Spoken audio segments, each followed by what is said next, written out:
If we use the criteria that is used for determining what's a carcinogen, casein is the most relevant chemical carcinogen ever identified.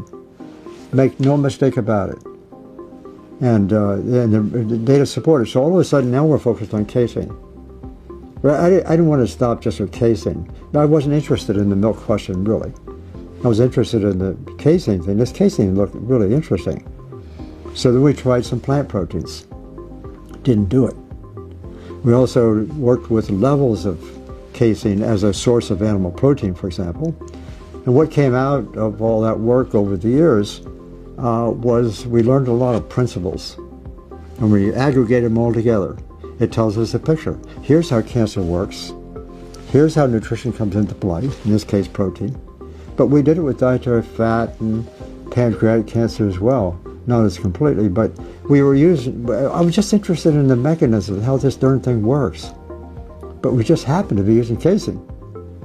And finally you get to a point where, wait a minute, this is too much. I'm coming from a dairy farm. You know, and to run into that and to tell my colleagues, this is what we're finding, you know, that wasn't the easiest thing to do.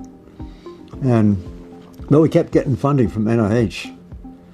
Kept us going. We got pretty generous funding, and at least somebody was there thinking that we were doing the right thing, and that went on for 27 years.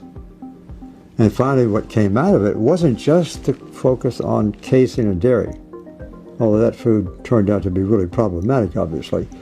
But it was a larger question. What about other animal proteins? Do they do something similar to this? What about plant proteins? What about all the other nutrients?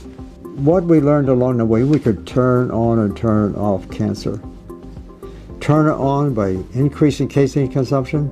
Turn it off by decreasing or replacing it with plant protein. That was a really exciting thing, that we could take nutrition and turn cancer on and off.